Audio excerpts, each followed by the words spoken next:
नबी करीम सल्लल्लाहु अलैहि वसल्लम फरमाए हुब्बु दुनिया रअसु कुल्ल खतीआ कि दुनिया सर मीना दा द गुनाहुनो बुनियाद दे दा द गुनाह जरला दा उस बसकौ यौ ख्वा दुनिया ज़रूरी दा और गटलो के सवाब दे और बलखा हुजूर पाक फरमाई चे गोरे मोहब्बत द दुनिया द लुय गुनाह द गुनाहुनो बुनियाद और जरला दा दे सर बसकौ कि द मोहब्बत द दुनिया नूरों दुनिया बगटे लेकिन मीना बहुत सारा न के दुनिया बगटे बेददी न कार न केगी खुदा दुनिया बड़ा तनख कता के और दागे बदे वो मिसाल नरकम दा किश्ते के दा बगैर दोबों ने गुजारा न केगी पा ऊंचा बच्चा तसो किश्ते वो न चले चे जोड़ाई है नो अक्सर पाओबो के जोड़ाई और यह कि पा ऊंचा जोड़ा की नो पगाड़ी की ऊंचा तक की वो बोले हैं उसे दा किश्ते जोन बेद ओ बोना मुमकिन न रे किश्ते चे गिरदी उबो के बगरदी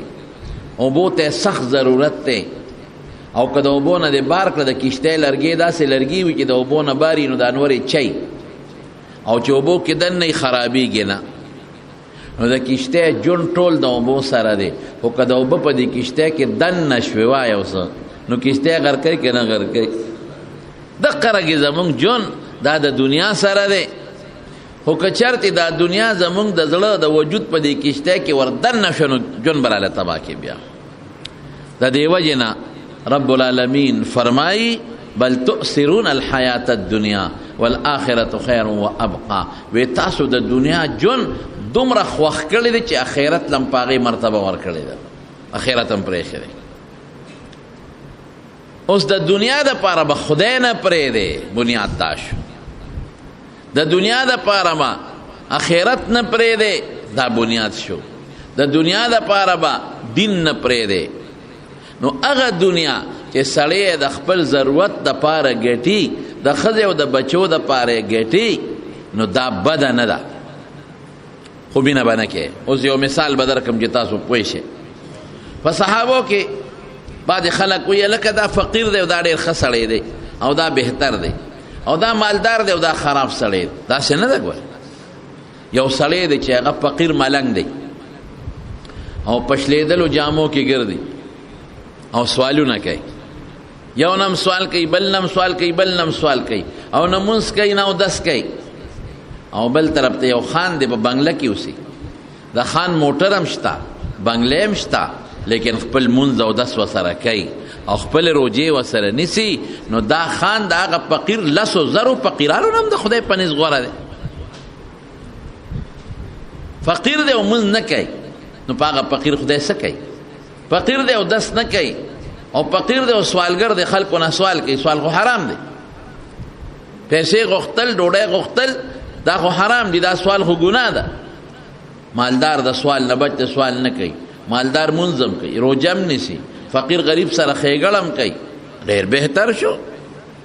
हज़रत अब्दुर्रहमान इब्न औफ रदी अल्लाह अन्हु चकल मदीने शरीफे ते हिजरत नो हुजूर पाक दासे वकल च दो सहाबे द यो बल रुणा कड़ल मुआखात वता वय यो मुहाजिर द मके और यो द मदीने वसीदुन के अगी तबे अंसार वे दे रुणा कड़ल रुणा विदा स्तार वर्ष वले जे मुहाजिरीन गरीबानानो बेकस बेसोको चल तलाल ने कोर्सता ने मकश्ता न द तिजारत स्ता गरीबानानो न दे दे अंसार रुणा कड़ल अंसार उड़ेर अलवे कुर्बानी वरकला दुमरा कुर्बानी वरकला जे प तारीख के बदा से कुर्बानी सोक वर रखी पल बागों ने द्वी सरनीम कल राशिदा बागों वाले पल इज़्मके दे मुहाजिर सरनीम इकरेला शेद आज़म की निम इस्तास होने में जमा अदे अब्दुर्रहमान इब्न औफ रदी अल्लाह अन्हु दे यो सहाबी सरा रोरवली जोड़कला दागा सहाबी नुम सअद सअद इब्न रबीआ दा सअद पनुम डेर कसान दे दादा दा प्लार नुम रबीआ दे बुखारी शरीफ के राजी के रोरवली जोड़ा कौन दा सअद वही दे अब्दुर्रहमान ता वे रोर दल तमा सरा केना وی ته خو زما ورور شوې که نه وی وی راځه زما چې څومره مال دی د سره یې غونډ نیمومه او زما دوه ښځې دي نو کور ته دې دننه کوم یو پکې خوښه کا نو چې کومه ستا خوښه شو نو زه به وله طلاق ورکم نو چې عدت یې پوره شي تا ته به یې په نکاح کم رښتیا ووایه داسې به څوک وکړي دا هم ورته نه وایي چې زما یو ښځه درته طلاقوم در کوم نه ته پکې خوښه کا راننوځه پکې وګوره خوښه که چې کومه دې خوښه شوه دغه زمانه کې دا د مخ د لاسونو پرده نه وه دا وروستو نازله شوې ده که داسې ویلې وي چې یو ښځه له در کوم نو بیا به چا وی چې بوډۍ نه ځان خلاصوي نو په هغې ورپایه کوي نه ته دننه وګوره چې دې خوښه شي دې ته ست وایي ست چې ست څوک چاته وکړي نو دا لازمه نه ده چې په هغې د فورا څوک عمل وکړي یو دعوت ته چې څوک چاله دعوت ورکړي چې ما سره به ډوډۍ خورې زما د زوی واده دی یا مې خپل واده دی یا مې د زوی سنت دی یا د اختر ورځ د تعالی دعوت درکړي یا کور یې جوړ کړو دعوت درکړي چې راشه ما سره ډوډۍ وخوره یا دې ودونو کې خلک یو بل پسې کاډونه لیږي نو که څه شرعي رکاوټ نه نو دعوت قبلول سنت دی بعض عالمان ورته واجب هم وایي او یو ست دی ست خدا دی چې هله مخې له ونلې او تا ته وایي ډوډۍ خورې نو دې کې به دا نه وی چې راځه وبخورو بس وایي خدای دې وبخه هغه اوس ته عزت کوي که نه اوس د اوړي غرمه ده او 3 بجې دي او بجلی تلې ده او یو سړی کور نه بار راوتېرې ښځه یې موده ده او بچي موده دي او ډوډۍ خلاصه ده او بار بجلی را په مخه کړې ځان ته لمن وي او ته وله مخې لا ورلې او تا ته وایي ډوډۍ خورې نو ته وایي وبخورو که نه نو څه خورې ما خورې ډوډۍ کم ده هغې غریب خو سته عزت وکړه اکرام ورته وایي نو سته عزت یې وکړه نو ته ورته ووایه چې خدای دې وبخه وخت ته ګوره حالاتو ته وګوره چې دا د ډوډۍ وخت نه دی دې وخت کې به اوس ښځه رقم نه راپاسئ او بچی به کم خوا ډوډۍ پسې په منډه ګرځئ او یا به روټۍ خلاصئ ترکاري به وي یا به ني نو چې څوک درته داسې ست وکړي نو هغه ته وایي خدای دې وبخه بس زمونږ د پښتنو دا بعضې خبرې وایي دا کتاب نه که نه دي خو کتاب نه کتاب سره نه دي خو کم هم دی نه دي کمه نه ده پښتانه وایي یو په ست ښه ښکاري او بل په نه خوراک ښه ښکاري دا بالکل درسته خبره ده شریعت خبره ده په ست ښه ښکاري چې هغه ده ونه وایي چې لکه ما ته خو یې د سپکو کتل او د چای ډوډۍ راته ونه وي او بل په نه خوراک ښه ښکاري اندازې ته ګوره څه دعوت خو دله نه درکوي بس وایي خدای دې وبخه دا ښه خبره ده یو سړی د دریاب نه پورې غاړه یو بل غاړه د یو له ډوډۍ راغله چې ډوډۍ وله راغله نو ده وایي چې هغه خو د دریاب نه پورې غاړه دی نو که زه ورته ستم وکړم نو راتلی نه شي ځکه پول نشته کشتی هم نشته نو اواز یې ورکوي ملګرې ډوډۍ خورې اوس دا ست شو اوس هغه له پکار دي چې هغه ویلی و چې خدای دې وبخه نو هغه د نر بچي سره شناز و ټوک و هغې وپړسو او پرې راسور شو دې غاړه راغی یا خدایا پلار خو راپسې راپورې وت ما ورته ست وکړې خو راغی نو چې څنګه راپورې وت نو ده ته وایي کوم ځای کښېنمه ما ورته را خوله باندې لاس کېښوي په دې خوله مې کښېنه چې ما پې تا ته ست کو دلته کښېنه دا ګوره د شریعت قیدي دي ښه د اوس ته ثابته به کوم نو عبدالرحمن ابن عوف رضی الله تعالی عنه ته چې کله سعد ابن ربیع وي او یو ته بله ویم بې دعوته به ګورې ډوډۍ له نه دی ګورې دا یو شی ما محسوس که او په دې شادي حالونو کې مې محسوس که ډېر خلک وایي په شادي حال کې وایي ما خو 300 کسانو ته ویلي ډوډۍ مې د 400 برابر کړې وه او 600 وخوړه نو دا 600 پیریان رالل څه دا څوک دی دا بې دعوته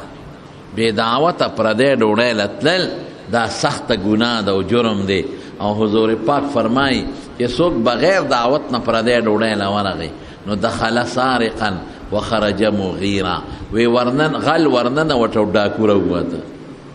غلی وکړه ډاکه و بار راووت نو چې تا ته ووایي چې ډوډۍ له به راځې او د بچو غږ یې درته نه کړې نو ماشومان بچي به د سکول نه چوټې کې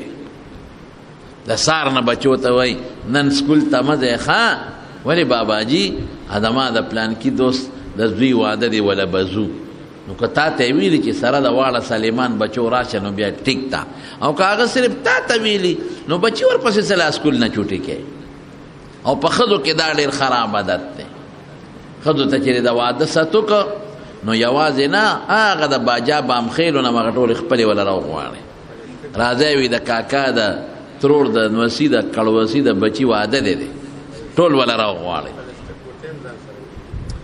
او یو ښځو کې یو لوی رواج بلم دی هم درته وښیم دا ګناه ده نن سبا ښځې ځان سره د پلاسټک ګوتی ګرځئ پخوا به په لوپټه کې اچولې هغه به قیمتي لوپټه وه خرابه به یې کړه اوس چې کومې ښځې له غوری ورکړې د جیبه ګوتی راوباسې پکې ورواړئ وی ورشه بله راوړه چې نه راوړې خو شرمۍ دی دا ناروا دي دا سخت جرم او ګناه ده دا چې کومه ډوډۍ په دې ځان پوه کې د دین مسله ده کومه ډوډۍ چې تا ته چا کېښوده په کور کې نو دا اباحت ورته وایي په عربۍ کې دا تملیک نه دی دی تا له دې له نه ده درکړی چې دا کور ته یوسه دی دې له درکړه چې څومره خوړی شي هغه وخوره او باقي چې پاتې شي زما به نو چې دې له یې دله درکړه چې څومره خوړی شي وخوره او باقی به زما د کوربه به بل چا ته به کېدم ماشومانو ته به کېدم نو دا به کور ته نوړې دا ګناه ده ناروا ده تا ته خو یې دې دپاره نه راغوښتې چې هم به په خپله وخورې هم به د پلاسټک ګوتی ډکه کې او دا به کور ته میوسې اول ته ورته خاوندم خوشحالی چې دا ښکار مې لېږلی و ښه مضبوط راغی ښکار ښه مضبوط راغی ځان سره یې ګوتی هم ډکه راوړه اول ته بیا دروغ هم وي خاوند ته وی رالی راکړه چې دا د ماشومانو له کور والا لم یوسه غلا دې وکړه نو سې دله درکړې دا خو غلا ده دا ناروا دی او ګناه ده نو بې دعوته تلل واده له ګناه ده که د یو کس درته وي نو یو کس به ځې چې د دوو درته وي دوه به ځې او که هغه ته پته چې دی یوازې نه ځي ځان سره خامخا ډرایور بوځي لکه بعضې سړی په ګاډي کې دی ډرایور بوځي نو دا ډرایور پکې بیا مفتو کې خوړی شي یا یو سړی بې نوکره نه ځي هغه ته پته ده چې د سره خامخا ډرایور او یو کس نوکر وي نو هغې یې بې دعوت هم بیا خوړی شي دې ته دلالتن رضا وایي لکه اوس شادي حال کې ډوډۍ د پیښور کې او تا ته وایي چې راځې به نو ته به خامخا شادي حال ته خو پیاده نه شي ته نه په بس کې تلی شي 11 بجې به پسه بیا راځې نو که موټر دې وکړه او ډرایور دې بوته نو دې ته دلالتن رضا وایي دا پکې داخل دې ډوډۍ خوړی شي خو ځان سره بایانان دوستان او بچي نه بوځئ او که وایي چې بچي م راوله بیا بوتلی شي دا د شریعت په سري دي رونو په دې عمل کوئ حرام نه دی خدای ساتي حرام ډېر خطرناک شی دی هر شی به راته خدای وبخي خو پردې حق درته خدای نه بخي دا قانون دی یو صحابي نبی کریم صلی الله علیه وسلم لراغی وی دا الله رسوله که زه د خدای په لار کې جنګېږم مخ په مخ او شهید شم کم خوا به دی ځم وی جنت ته دا صحابي لاړ حضور پاک ورته آواز وکړو دلته راشه راویې غوښته وی تا څه ویلو وی ما وی که زه د خدای په لار کې جنګېږم او شهید شم نو چېرته به ځم او تاسو راته وایي چې جنت ته وی وایه او خبره اوس واوره ښه نبی علیہ السلام ورته فرمایي وایي که ته د خدای په لار کې جنګېږې او شهید شي او بالفرض بیا د خدای را جمدېږي او بیا جنګېږې او بیا شهید شي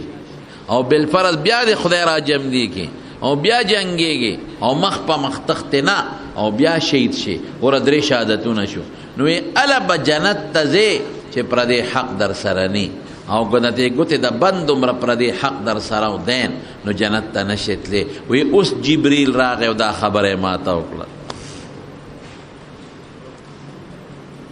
ډېر خلک پردو حقونو سره حجونو لځي دلته په پردې حق پورې نه ورکوي دلته پردې پیسه لاندې کړي هغه نه ورکوي دلته پردې ځمکه لاندې کړي هغه نه ورکوي او حج لځي او دی سوچي چې واپس راځم نو 0 میټر به واپس راځم هر څه به راته معافي دا ټولې غلطې خبرې دي په حج خدای هر څه معاف کوي خو د خپل حق معاف کوي او نه د بنده حق دا به راته معاف کړي مثلا چې چېرته چا غیبت دې کړي او توبه دې بیا ورسره ایستې یا مثلا مونځ دې لږ تاخیر سره کړي یا پردی ښځې ته دې کتلي مثلا خو که مونځ در باندې پورې دی نه دی کړي او زکات در باندې پورې دی نه دی ورکړي او یا پردي حق ته غاړه کې پروت دی دا په حجونو او دا په شهادتونو نه ختمېږي دی نه بزان ساتي خبره مې دی پورې کوله چې یو دعوت دی او یو ست نو ست چې د تسوک وکي نو فورا ورزما کدا شي یار دوست دی چې ستا وسره ازادي ده نو بیا خیر نو چې عبدالرحمن ابن عوف د سعد ابن ربیع ورولي جوړه شو نو ورته څه وی زما مال راځه در سره نیمو او راځه ما سره کور ته دننه شه دوه مې ښځې دي نو ته پکې یو خوښه کا نو چې ستا خوښه شي نو زه به طلاق ورکم او چې عدت یې تیر شي نو تا ته به یې په نکاح کړم ګوره د ست وکړه او ورته څه وی بارک الله فی اهلک و مالک وی خدای دې ستا په ښځه او ستا په مال کې برکت واچوي دلونی علی السوق ما ته بازار خایا ما لا تجارت چلنا دی ګوره هغه ست وکړه او هغه ورته دوا وکړه او چې بل څوک وي څه به وي یاره بس خدای سره خو که زه چیزو پړی راواله چې دا ځمکه هم را سره نیمه کې او لار کوه چې یوه پکې خوښه کړو نه داسې به نه کړي نو صاحبه تجارت یې شروع کړ نو چې تجارت یې شروع کړ نو مالدار شو مال یې وګټ ګوره هغه هم قرباني ورکړه دم نو ځان له ښځه م وکړه نو حضور پاک له په مخه ورغ نو د واده څه نښې نښانې وې پې نو نبی علیہ السلام خو ډېر هوښیار شخصیت وا پې پیش شو نو ته مهیم یا عبدالرحمن داسې دي او پیش شو وی د الله رسول واده مې کړی دی ګوره صحابه ودونه مجیبه ساده ودونه ساده څومره حضور پاک خوښ دی قسم دي ځانونه به یې قربانول لیکن دا د په وادې نه دی خبر کړی او زمونږ په علاقه کې چې څوک وادو کې او بل چاته ونه وایي نو تر مرګه پورې په سترګو بد لګي وګوره واده وکړو ماته ونه وي د زوی واده مې د خلکو یې خوړلې ده او په خپله یې چاله ور نه کړه وایي که نه وایي د خلکو یې خورې او په خپله نه ورکړي نو هلکه تا چې را بللی نو خو تا ورته تا خو خیرات کړی او صدقه وه ادې پې خرڅه په بیه دې ورکړې داسې هغه صدقه او خیرات ځان له تبا کې الله فرمایي لا تبطلوا صدقاتکم بالمن والاذى چې خیرات ته وکړو صدقه دې وکړه نو په چا به احسان نه ورنی او نه به هغه سړي ته تکلیف ورکې یعنې صدقه به دې برباده شي نو که دا دې ووایي چې زما نه یې خوړلې وه او مال یې را نه کړه نو خپله صدقه دې ډب تله وکړه تا خو په دې نه ورکړی چې زه درته را واده ویم ته به یې م راته وی او زه در باندې خورم ته به یې م را باندې خورې ستا وس کېده د هغې غریب به وس نه کېږي نو په دې به ګیله نه کوې د یو بل نه ښه یو انسان دی بعضې وخت هیر شي یو ډېر نږدې ملګری بعضې وخت هیر شي ډېر نږدې ملګری زمونږ چې کله زما خپله خادي وه نو نوم درته نه اخلم خو په دې کلي کې بعضې ډېر نږدې دوستانو بس هیر شوي خو باباجي جم دی خدای پاک دی وبخي نو هغه به د فضل شاه لالا دې خدای وبخي ډېر ښه انسان فضل شاه لالا ډېر ښه سړی خدای دې خورو کې وبخي نو هغه فضل شاه لالا ته وایي چې دې خلکو ته ووایه یو کس به پاتې شوي نو مبارکۍ یې ځان سره ډبې م راوړو رامله نو چې څنګه رالل ډبې راوړو نو وی ښه وی مبارکي مې درله وکړه خو دا ما ته م ویې ولې نه یا خدایه پاکه هغه هیر شي انسان دی بعضې وخت کې نو مونږ هیر شوي که یو کس دو ډوډۍ باندې خو عادت څوک په د چا نه درنېږي نو بعضې وخت به ته به ته هیر شي یا هغه غریب به وس کمی هغسې به نشي کولی بهر کیف دا دی وعدې وکړو حضور پاک یې نه دی خبر کړ خدای سونه مالدار کا عبدالرحمن ابن عوف اوهو دومره مالدار و دومره چې د پیسو ډیری به وکړه په کور کې پراتو دنیا ګټله خو مینه یې ورسره نه وه نو ته به وایې چې دنیا ګټله مینه څه معنا مینه دې ته اوس وایي یو ځل اعلان یې وکړ د مدینې فقیران نو 2.5 لکه اشرفې دینار د سرو زروي 2.5 لکه اشرفې په غریبانانو وویشلې اوس د مال سره چې د چا مینه هغې خوندي کي، نه پکې صدقه کوي، نه چاله هدیه ډالۍ وړي.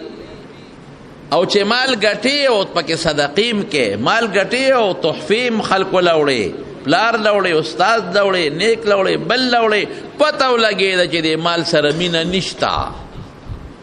که د مینه وي نو خوندي کوله به دی. 2.5 لکه اشرفې یو ویشلې او بله ووره یو ځل کور کې ناستې دی، مال ته وکتل چې دا خو بلا مال دی او خدای به راوسته. او یاد ساته ګورې ښه چې څومره صدقه کې خیرات کې نو خدای به هغې نه زیات راولي.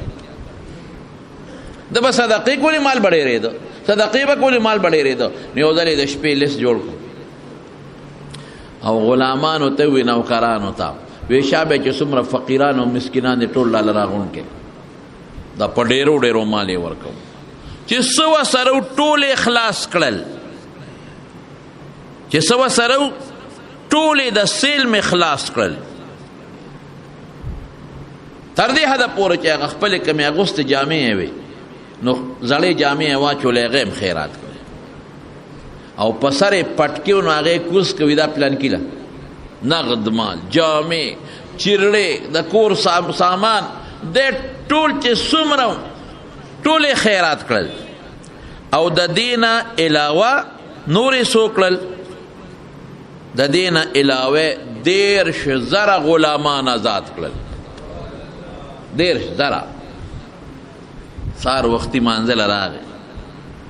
د نبی کریم صلی الله علیه وسلم سره منځ وکړ. حضور پاک آواز ورکړه عبدالرحمن ابن عوف دلته راشه. کینو وی عبدالرحمن جبریل علیہ السلام راغی او ما ته وی چې الله را لېږلم او الله وی چې په عبدالرحمن ابن عوف زما سلام وایا. ګوره تجارت کوي او مال ګټي خو مینه نشته. اوس پته ولګېده د مینې چې دا پکې 2 روپۍ نه خیرات کوي، نه پکې د جومات حصه کوي، نه پکې د مدرسې نه کوي، نه پکې د فقیر حصه کوي، نه د غریب مسکین حصه کوي، نه چاله تحفه ډالۍ وړي. بس پته ولګېده چې دا مال د ړکې دننه ننوتی دی، راوتل ګران دی. دا هغه کشتی ده چې دننه پکې اوبه ننوځي. دا هغه دی چې الله وایي کلا بل تحبون العاجله، دنیا مو خوښه ده، وتذرون الاخره، اخرت نه دی خوښ. که اخرت خوښ وي نو څه به دی ځان له اخرت لم ساته کړه. دا چې دی ورکه دا سر کم خوا لاړ د اخرت لاله، دا چې خیر ښېګړه دی وکړه، خیرات دی وکړه، دا کم خوا لاړ د اخرت لاله. کلا بل تحبون العاجله، دنیا هم خوښه ده، اخرت نه دی خوښ.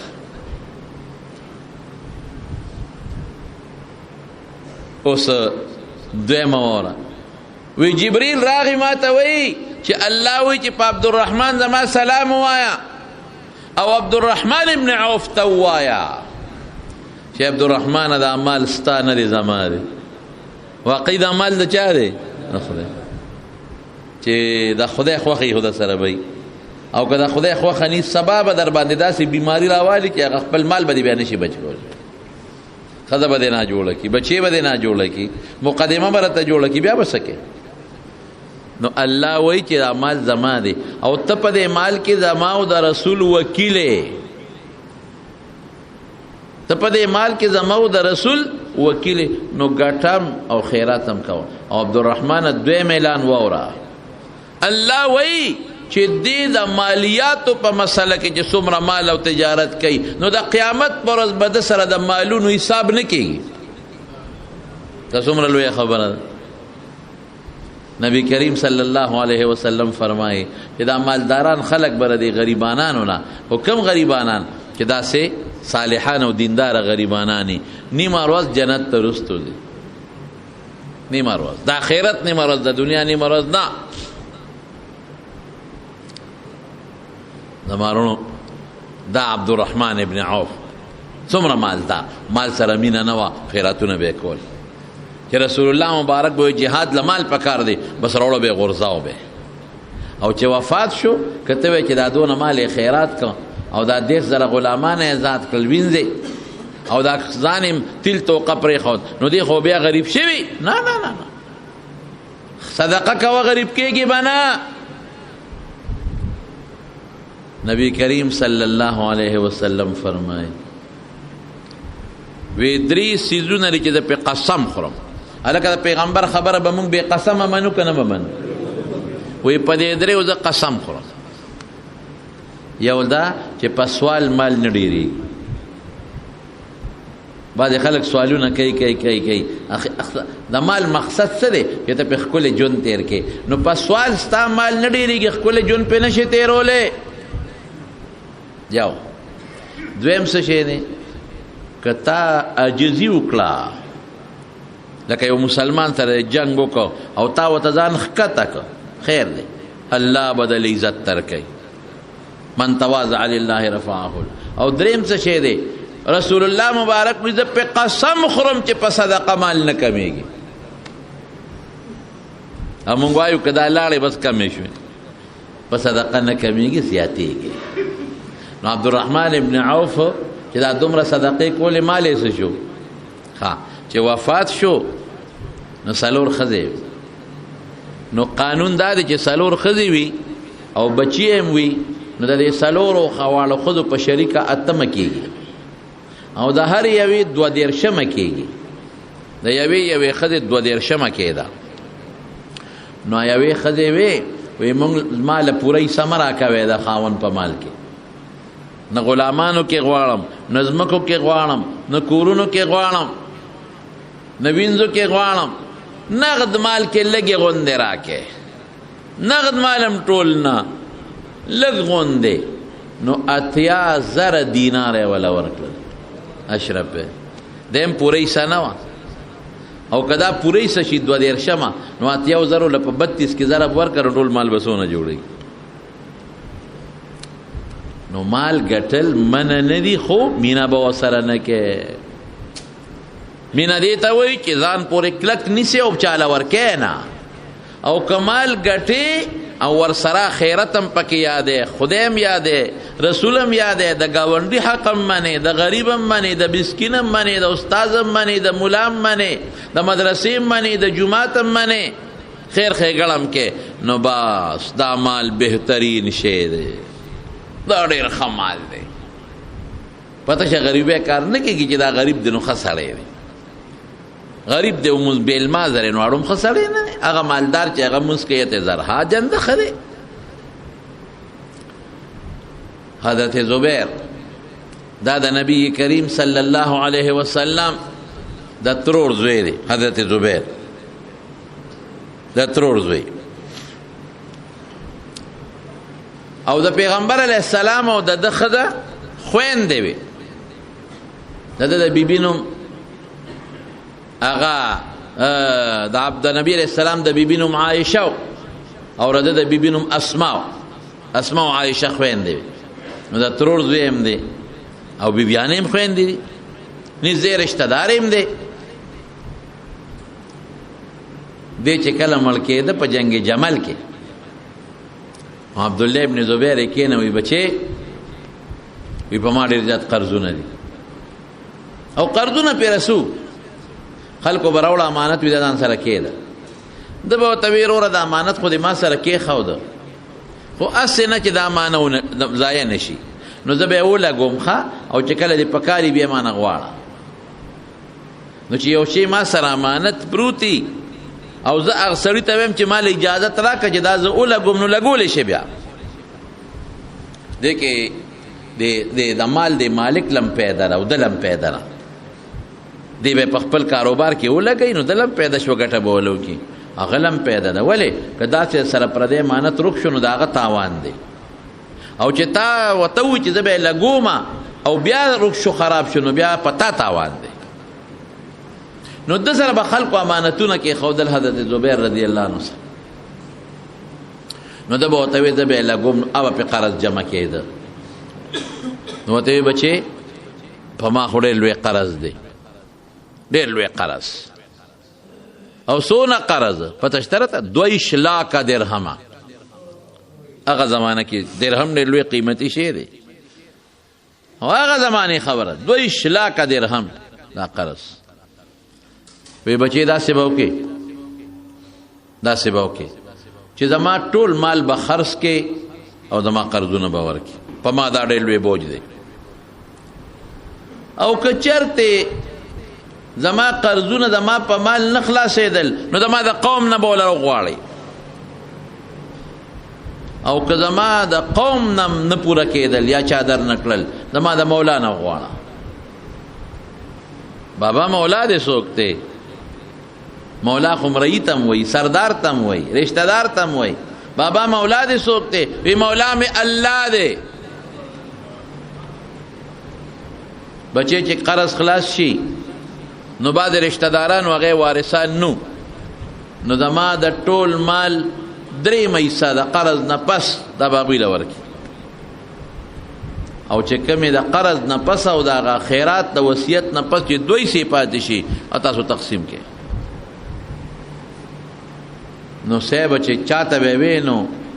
یو صحابي ولا مخې له ورغی وی زما پرور څونه قرض دی؟ وی دومره. او ستاسو مال خو دومره نه، دا قرض خو نه پوره کېږي. خو ګورئ که چرته قرض هم خلاص نه کړو ما ته ووایه زه به راسره امداد وکړم. حضرت عبدالله ابن زبیر وی چې څومره مال او ځمکې کورونه هم خرڅ کړل. وره وی خدای پاک هغه 22 لکه روپۍ قرض هم خلاص کړ. د هغې نه پس چې کوم وصیت و هغه وصیتونه مې هم ورکړل. او څونه مال شو؟ د مال کې خدای برکت واچو. مال څونه شو؟ څه کم 6 کروڑه درهم، څه کم 6 کروڑه درهم. او دا عبدالله ابن او دا حضرت زبیر چې و د مبشر بالجنت مو نبی کریم صلی الله علیه وسلم چې کوم 10 صحابو له په یو مجلس کې جنت زیری ورکړو. یو پکې عبدالرحمن ابن عوف دی او بل پکې حضرت زبیر. د مارونو په صحابو کې صحابه ډیر مالدار تیر شوي دي. حضرت عثمان ذوالنورین نه دی؟ تاسو ورته عثمان غنی وایي. ذوالنورین یو د رسول الله مبارک لور په واده و حضرت ام کلثوم او بل حضرت رقیہ. یو وفات شو نو بل په نکاح کړه وته. بیا رسول الله بدویم وفات شو. رسول الله صلی الله علیه وسلم او فرمایل وی که زما 3 ملور وی نو ابا مې عثمان لور کړی. څونه مالدارو. اوهو لیکن مال سره مینه نشته. ولې؟ مدینې ته چې صحابه هجرت وکړه نو خوږې اوبه مدینه کې کمې وي، اوبه ترخې وي. په کویانو کې هم مالګي جنې اوبه وي. د یهودي او کویو بیرې روما ورته وایي. نو هغه یهودي چې به کله خوښ خلکو له به یې به ورکول او چې به یې نه وه او په بیه به یې ورکول. حضرت عثمان صاحب ورغی ورته ویې لکه دا نیم کوی را باندې خرڅ کړه. نیم دا معنی چې یو ورځ به توب او یو ورځ به زه. یهودي ورته ویې نه خرڅوم، لکه وایي چې په 100 پیسو وی خرڅوم. علم هغه ورته ډېرې پیسې ووی. عثمان صاحب یې ډېره ښه ده زما دا نیم شو. چې نیم یې ترې واخېسته حضرت عثمان صاحب اعلان وکړه وی یو ورځ زما دی اوبه یو ورځ د دغه یهودي دي ځکه نیم مې واخېسته. نو زما پر ورځ کې تاسو راځئ او چې څونه اوبه وړئ خیراتي وړئ. نو خلک به د عثمان صاحب په هغه نمبر کې راتلل او مشکونه به یې پرې ډک ډک وړل. د یهودي نمبر کې اړو څوک راتلل نه. یهودي دقسې حق به کېناست. یا خدای دا پسې جنجال وړېده. زه په بیه ورکوم خیراتي ورکړي. نو په هغه ورځ خلک وړي زما په ورځ یې نه وړي. نو یهودي په خپله عثمان صاحب پسې راغلي دا باقي م رانه واله. وایي که په دومره راکې راکړه کنې نه علم یاره په هر څه کې خو مې ته خلاص که څوک نه راځي. هغه باقي نه مې واخېسته او مسلمانانو ته یې وقف. او د تبوک په غزا کې سخت جنگ و دشمن ډیر زیات و سفر هم ډیر اوږد و ګرمي م وه. نبی کریم صلی الله علیه وسلم د صحابو نه مدد وغوښت. چنده چې ورته مو ووایو. حضرت عثمان رضی الله عنه راغی وی صاحب دومره سلوخان سره د کتو دا وقف. حضور پاک ډېر خوشحاله. بیا وی 200 بیا وی 300 بیا راغی وی صاحب د 2 حصې لښکر ټول انتظام په ما او زولې ډکه د پیسو راوړه د دې دراهمو د اشرفو او رسول الله مبارک ته مخې ته وغورځول. اوس که مینه وانو داسې څوک کوي مال ګټي خو مینه نشته نبی کریم صلی الله علیه وسلم ورته یو ناشنا اعلان وکړو د پیغمبر اعلان به د خدای د طرف نه وی دا نن نه پس چې عثمان څه عمل کوي به دته به هېڅ نقصان نه رسي ته دې خوښه یې کوه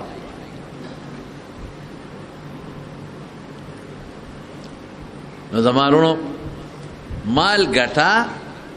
د ښځې حق دی د بچو حق دی د خېټې حق دی سخا به پکې وکړې حج به وکړې عمره به وکړې بچو له به ودونه پکې وکړې لوڼه به په ښه طریقه واده کې میلمه ته به د تندې روښانئ خو مینه به نه کې مینه دا معنا چې بس 1 روپۍ د خدای په نوم نه ورکې مینه دا معنا چې بس روړی او خوندي کې نه د مینې نښه دا ده د مینه به نه کې څه خیرات به کې صدقې به کې غریبانانو له ورکوه مالدار هم ورکولی شي صدقه زکات به نه ورکې تحفې ډالۍ جومات له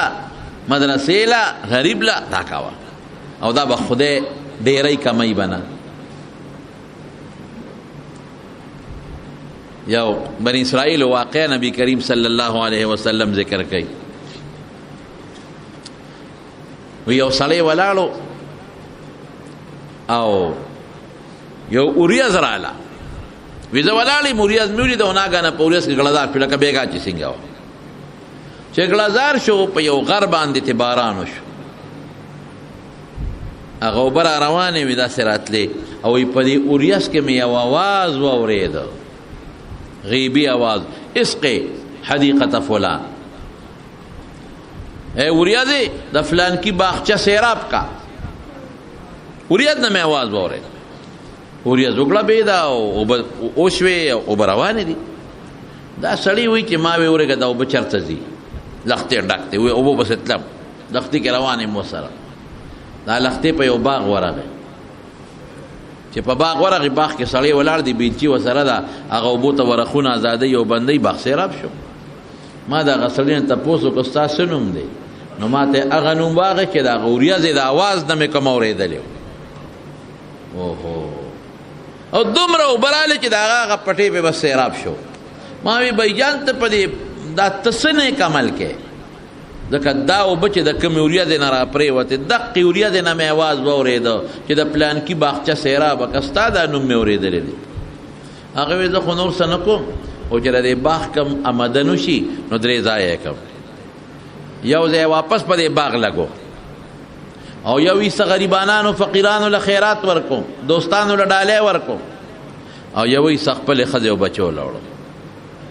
ګوره د صدقې دا برکت حضرت نوح علیه السلام چې کله کشتۍ ته وخته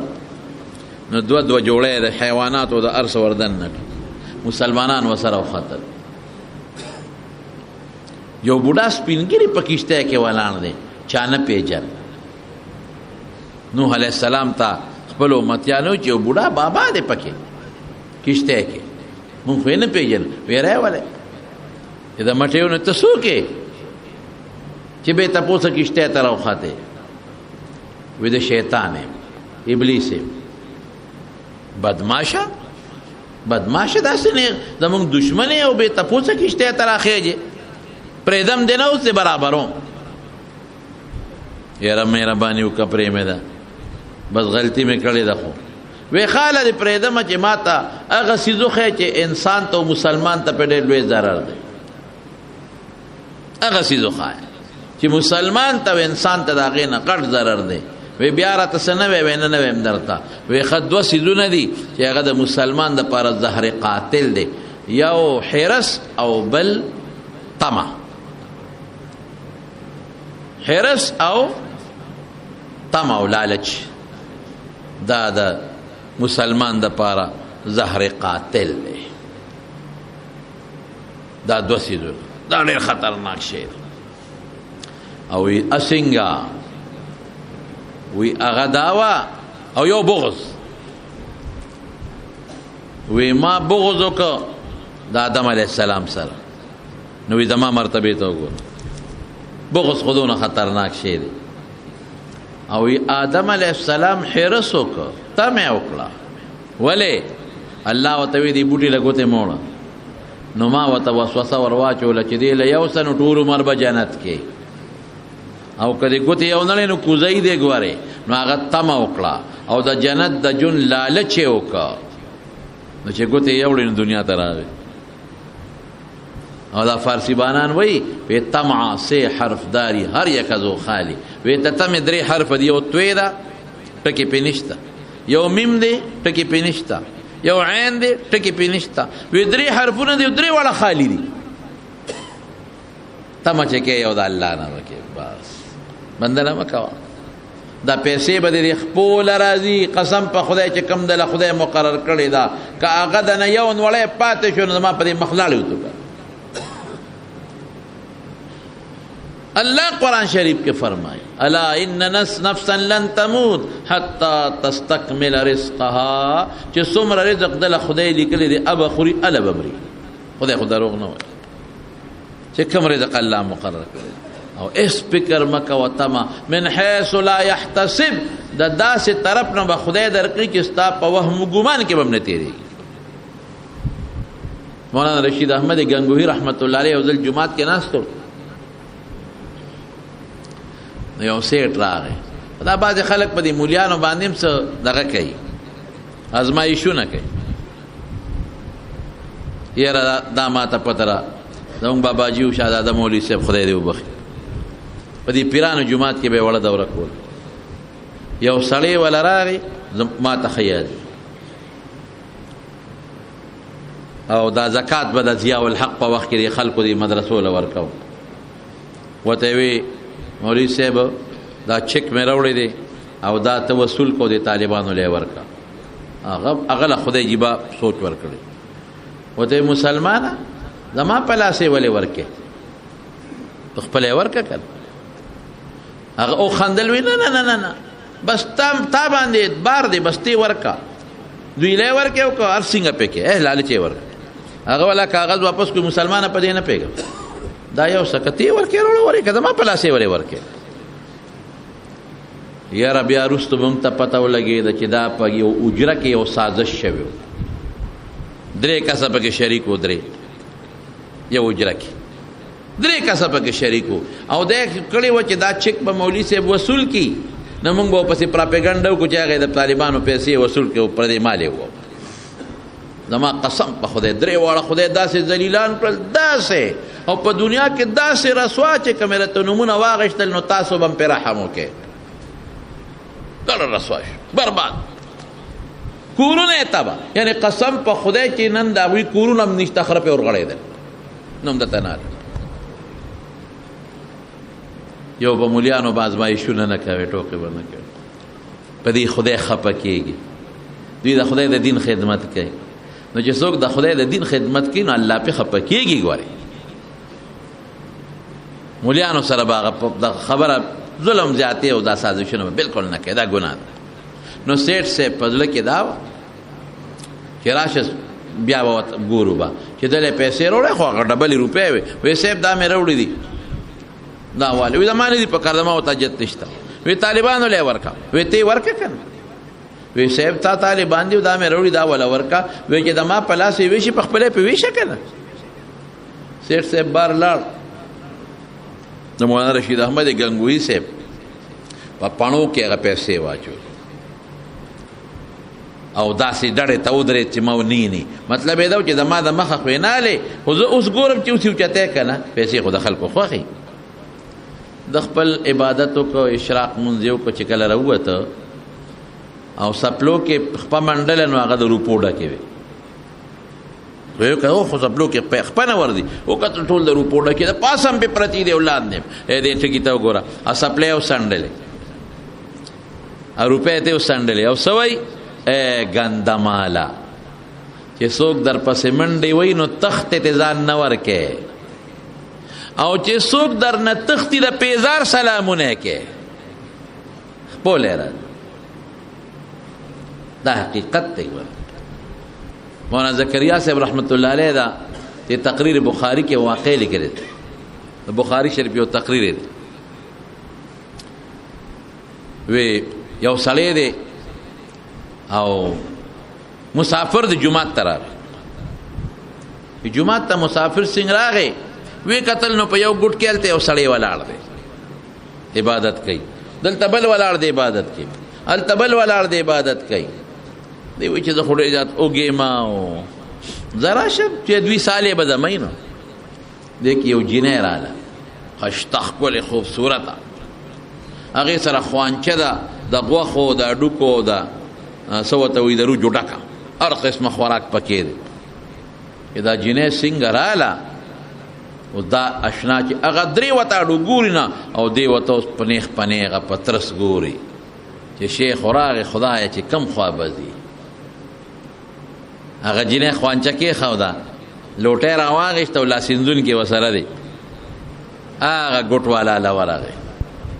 او ورته هډو ګوري نه دا جینۍ ورته مینت کړي دا لاسو وینده ډوډۍ مې نه خورم لرکه نه جینه لږه به خامخا خو نه یې خورم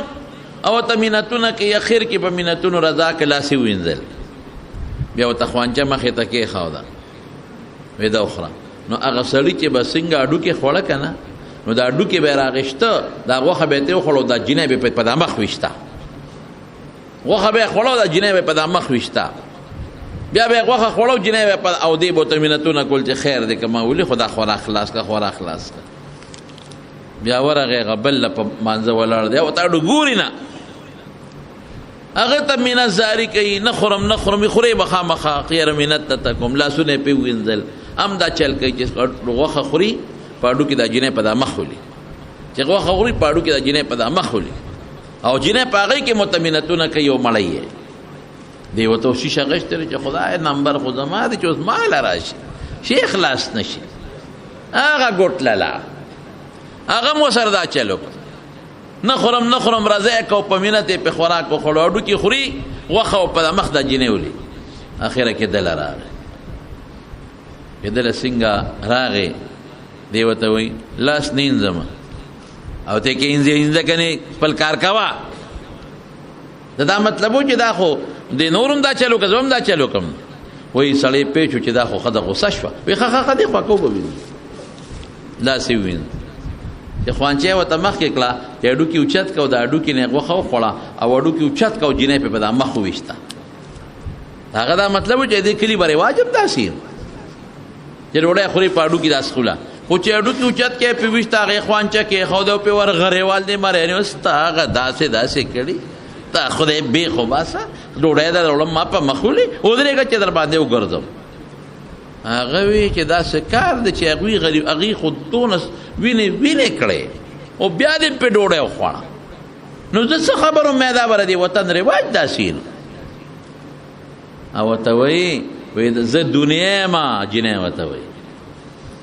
زه دنیا یم دنیا او دا ما سره چې څه لاس کې د دنیا سامان دی شرط ادرې رانه خفه دي رضا کوم یې نه رضا کېږي راته شا کوي او زه یې مه شا کوې وخورې او ته خو چې راننوتم تا راته هغه دی نه شیشه غشتې و ته خو ما پسې یې ستا رضا کولو ته ساجت دی که خورې وخوره ډکېږي ډک شې ځه خدای دې بې خو باسه واقعي څومره چې دې دنیا ته دې شا کړه که نه هغه مره درپسې در منډې وایي او چې څومره ورپسې لګېدلې د تختې بدنه نو ما درته دا ووې چې دنیا ګټل منه نه دي تجارت کوه د صحابو موټر اوښانو ځان له موټر واله د صحابو ځمکې وي دا نه چې نه وې باغونه مو ځان له ځمکه هم ساته تجارت هم کوه هغوی دوکاندارۍ هم کړي دي هغوی زراعت هم کړی دی هغوی خرید و فروخت هم کړی دی هغوی مالونه ما درته مثال درکړ لیکن خدای نه دی پرېښی رجال لا تلهیهم تجارت ولا بیع عن ذکر الله و اقام الصلاة و ایتاء الزکاة دې مال دولت د خدای نه دی اخوا کړی د خدای نه غافل نه دی پرېښی نو ورسره به الله نه یېری ګټه کوه منه نه دي مال جمع کوه منه نه دی او خدای به نه یېری دیو جن الله فرمایي کلا بل تحبون العاجله دنیا مو خوښه ده وتذرون الاخره او آخرت مو یېر دی او د دنیا او د آخرت فرق د دنیا به څونه ژوندي ده یو سړی د 80 کالې ژوند دی په 80 کالو کې 15 کاله خو ته د نابالغ والي راړل او نیمه شپې دي ځه اتیاو کې نیمه شپې دي نیمه ورځې دي، نو هغه نیمه شپې خو په غفلت کې لاړ، 40 کاله خو په غفلت کې تېرې شوې، څو پاتې شوې؟ 40. دا چې اتیاو ته ورسې ګورو اتیا ته نه پول سادل ته پرته را مخکې به سا دننه وه، اوس سا سپېمو کې ده چې خبرېږي ټک مړي چې له اتیاو ته ورسې نو 40 خو په شپو کې لاړل، 40 پاتې شو، نو 40 کې 15 کاله خو دې دا الګ دغه لرې کا، نو څو پاتې شو؟ 15. نو 15 تو کال کې خو کم از کم د 10 کاله وی الګ ته ماشوم دی، نو څه ژوند دی او د آخرت ژوند څومره دی؟ امام غزالی لیکلی دی وی که دا ټوله ځمکه د اوري د دانې نه ډکه کې تر اسمانه پورې، اسمان څومره اوچت دی، که دا ټوله ځمکه د شړشم د دانو نه ډکه کې تر اسمانه پورې، او یو مرغی راځي او 1000 کاله پس یوه دانه وړي، نو دا دانې به ختم شي خو د جنت ژوند به ختم نشي او د آخرت ژوند به ختم نشي، او نه به د قبر ژوند او نه به د دوزخ ژوند ختم شي. نو موږ د دنیا د لږ ژوند له منډې ترلې شروع کړي دي او هغه هم پرېښی دی،